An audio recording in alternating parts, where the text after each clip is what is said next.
ಎಲ್ರಿಗೂ ನಮಸ್ಕಾರ. ನೀವು ನೋಡ್ತಾ ಇದ್ದೀರಾ ಟಿವಿ ವಿಕ್ರಮ. ನಾನು ಮುಮ್ತಾಜ್ ಅಬ್ದುಲ್ ನೆಲ್ಲೆಡ್ಕ. ನೀವಿನ್ನೂ ಟಿವಿ ವಿಕ್ರಮವನ್ನು ಸಬ್ಸ್ಕ್ರೈಬ್ ಮಾಡದೇ ಇದ್ದಲ್ಲಿ ದಯವಿಟ್ಟು ಈ ಕೂಡಲೇ ಟಿವಿ ವಿಕ್ರಮವನ್ನು ಸಬ್ಸ್ಕ್ರೈಬ್ ಮಾಡಿ.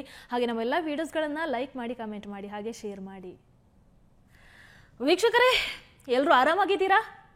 ಅಲ್ಲ, ಕೇಳೋದೇನು, ಆರಾಮಾಗಿ ಇರ್ತೀರಾ ಬಿಡಿ. ಆ ಕಡೆ ನೋಡಿದ್ರೆ ಕ್ರಿಸ್ಮಸ್ ಹಾಲಿಡೇ, ಈ ಕಡೆ ನೋಡಿದ್ರೆ new year celebration. So back to back ರಜೆ ಬೇರೆ. ಜಾಲಿ ಜಾಲಿ ಜಾಲಿ ಎಲ್ಲ ಜಾಲಿ ಅಲ್ವಾ? ಮತ್ತೆ ಹೀಗೆ ಜಾಲಿಯಾಗಿರ್ಬೇಕನ್ನೋದೇ ನಂದು ಆಸೆ. ಆದರೆ ಹಿಂದೂಗಳೇ, ನೀವು ಎಚ್ಚೆತ್ತುಕೊಳ್ಳದೆ ಇದ್ದರೆ ನಿಮ್ಮ ಈ ಖುಷಿ, ನಿಮ್ಮ ಈ ನೆಮ್ಮದಿ ಜಾಸ್ತಿ ದಿನ ಇರೋದಿಲ್ಲ. ಅಯ್ಯೋ, ನನಗೆ ಯಾಕೆ ಬೇಕು ಊರ ಉಸಾಬರಿ ಅಂತ ಇದ್ರೆ ನಿಮ್ಮ ನೆಮ್ಮದಿಗೆ ಬೆಂಕಿ ಬೀಳೋದು ಮಾತ್ರ ಗ್ಯಾರಂಟಿ. ಪದೇ ಪದೇ ನಾನು ಬರೋದು, ಹಿಂದೂಗಳೇ ಎದ್ದೇಳಿ, ಎಚ್ಚರವಾಗಿ, ಹೀಗೆ ಬೊಬ್ಬೆ ಹಾಕೋದು.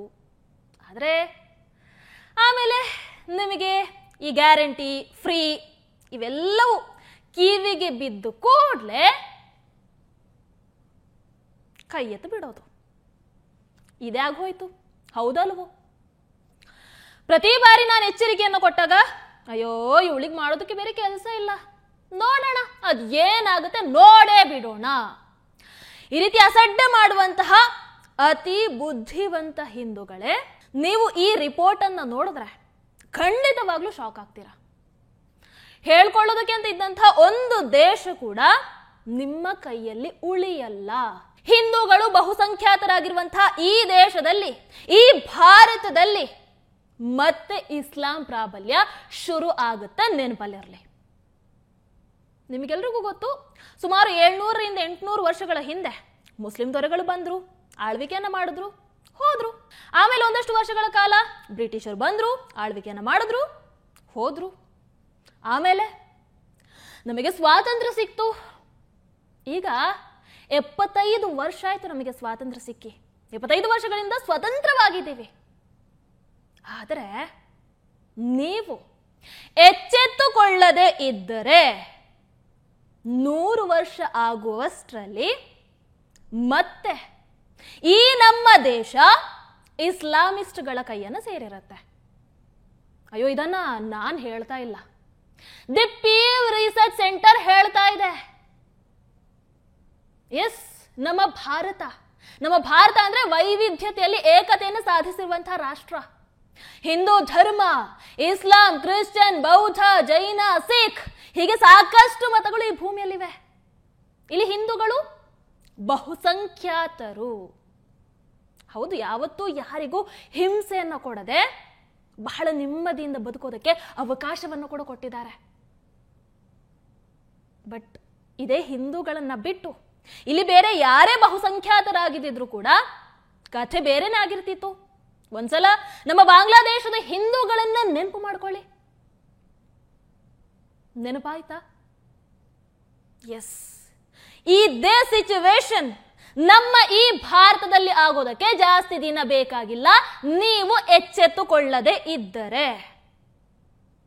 ಇನ್ನು ಜಸ್ಟ್ 25 ವರ್ಷ ಕಳೆದ್ರೆ, ಅಂದ್ರೆ 2050ರಲ್ಲಿ ಅತಿ ಹೆಚ್ಚು ಮುಸ್ಲಿಂ ಜನಸಂಖ್ಯೆಯನ್ನು ಹೊಂದಿರುವಂತಹ ದೇಶ ಯಾವುದಾಗಿರುತ್ತೆ ಗೊತ್ತಾ? ಎನಿಗೆಸ್? ಎಸ್, ಇದೇ ನಮ್ಮ ಭಾರತ. ಆಶ್ಚರ್ಯ ಆಗ್ತಾ ಇದೆಯಾ? ಆಗ್ಲೇಬೇಕು ಬಿಡಿ. ಪೀವ್ ರಿಸರ್ಚ್ ಸೆಂಟರ್ ಪ್ರಕಟಿಸಿದಂತಹ ವರದಿಯ ಪ್ರಕಾರ ಭಾರತ 2050ರ ವೇಳೆಗೆ ಅತಿ ಹೆಚ್ಚು ಮುಸ್ಲಿಂ ಜನಸಂಖ್ಯೆಯನ್ನು ಹೊಂದಿರುವಂತಹ ದೇಶವಾಗಿ ಇವನ್ ಇಂಡೋನೇಷ್ಯಾವನ್ನು ಕೂಡ ಮೀರಿಸುತ್ತಂತೆ. ಅಂದಾಜು 311 ಮಿಲಿಯನ್ ಅಂದ್ರೆ 31 ಕೋಟಿಯಷ್ಟು ಮುಸ್ಲಿಂ ಜನಸಂಖ್ಯೆಯನ್ನ ಭಾರತ ಹೊಂದಲಿದೆ.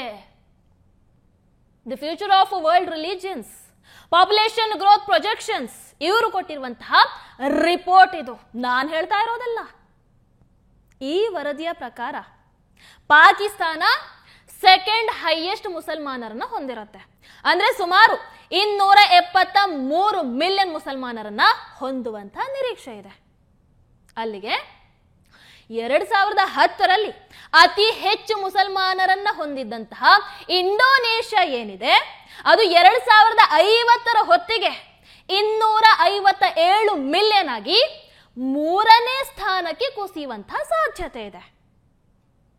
ಆಗ ಭಾರತ ಟಾಪ್ ಅಲ್ಲಿ ಇರುತ್ತೆ, ಅತಿ ಹೆಚ್ಚು ಮುಸಲ್ಮಾನರನ್ನ ಹೊಂದಿರುವಂತಹ ದೇಶವಾಗತ್ತೆ. First Bharat, second Pakistan, third Indonesia. ಈಗ ನಮ್ಮ ಭಾರತ ಅತಿ ಹೆಚ್ಚು ಹಿಂದೂ ಜನಸಂಖ್ಯೆಯನ್ನು ಹೊಂದಿರುವಂತಹ ದೇಶ. ಆದ್ರೆ ಈ ರಿಪೋರ್ಟ್ ಪ್ರಕಾರ 2050ರ ವೇಳೆಗೆ ನಮ್ಮ ಭಾರತ 31 ಕೋಟಿ ಮುಸಲ್ಮಾನರನ್ನ ಹೊಂದಲಿದೆ.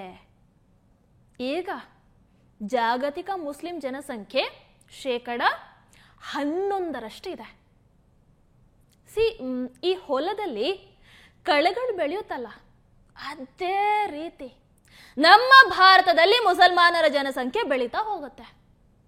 2010ರಲ್ಲಿ ಮುಸಲ್ಮಾನರ ಒಟ್ಟು ಜನಸಂಖ್ಯೆ 14.4%. ಅದೇ 2050ರ ವೇಳೆಗೆ 18.4%ಕ್ಕೆ ಏರಿಕೆಯನ್ನ ಕಾಣುತ್ತೆ. ಅಂಡ್ ಇಲ್ಲಿ ನೆನಪಿರ್ಲಿ, ಏರಿಕೆಯನ್ನ ಕಾಣುವಂಥದ್ದು ಕೇವಲ ಮುಸ್ಲಿಂ ಜನಸಂಖ್ಯೆ ಮಾತ್ರ, ಹಿಂದೂ ಜನಸಂಖ್ಯೆ ಅಲ್ಲ, ಇವನ್ ಕ್ರಿಶ್ಚಿಯನ್ ಜನಸಂಖ್ಯೆ ಕೂಡ ಅಲ್ಲ.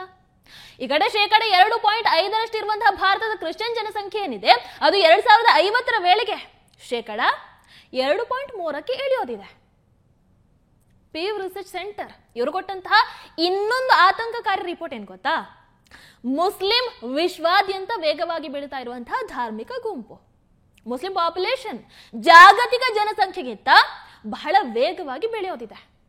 ಒಂದು ಲೆಕ್ಕಾಚಾರದ ಪ್ರಕಾರ ಈ ಶತಮಾನ ಮುಗಿಯುವಷ್ಟರಲ್ಲಿ ಜಗತ್ತಿನ ಅತಿ ಹೆಚ್ಚು ಜನಸಂಖ್ಯೆ ಇರುವಂತಹ ಮತ ಅಂತ ಹೇಳಿದ್ರೆ ಅದು ಇಸ್ಲಾಂ ಆಗತ್ತೆ.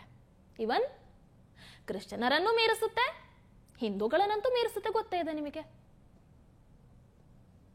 ಏನು ಯೋಚನೆ ಮಾಡ್ತಾ ಇದ್ದೀರಾ ಹಿಂದೂಗಳೇ? ನನಗೆ ಗೊತ್ತು, ಈ ಲೆಕ್ಕಾಚಾರ ಕೇಳಿದಾಗ ನಿಮಗೆ ಅಯ್ಯೋ ಏನು ಹೇಳ್ತಾಳಪ್ಪ ಅಂತ ಅನ್ನಿಸ್ಬಹುದು, ಬೋರಿಂಗ್ ಅನ್ನಿಸ್ಬಹುದು ನಿಮಗೆ. ಆದರೆ ಮುಂದೊಂದು ದಿನ ನಿಮಗೆ ಅರ್ಥ ಆಗಬಹುದು.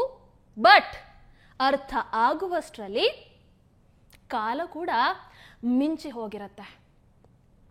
ಮೋದಿಜಿ ಅದೇ ರೀತಿ ಯೋಗಿಜಿ ಒಂದು ಕೋಟ್ ಅನ್ನು ಹೇಳಿದ್ರು ಮಹಾರಾಷ್ಟ್ರ ಎಲೆಕ್ಷನ್ ಸಂದರ್ಭದಲ್ಲಿ, ಏಕ್ ಹೇ ತೋ ಸೇಫ್ ಹೇ, ಬಟೇಂಗೆ ತೋ ಕಟೇಂಗೆ ಅಂತ. ನೆನಪಿದ್ರೆ ಒಳ್ಳೇದು ಅಂತ ಅಂದ್ಕೊಳ್ತೀನಿ. ನಮಸ್ಕಾರ.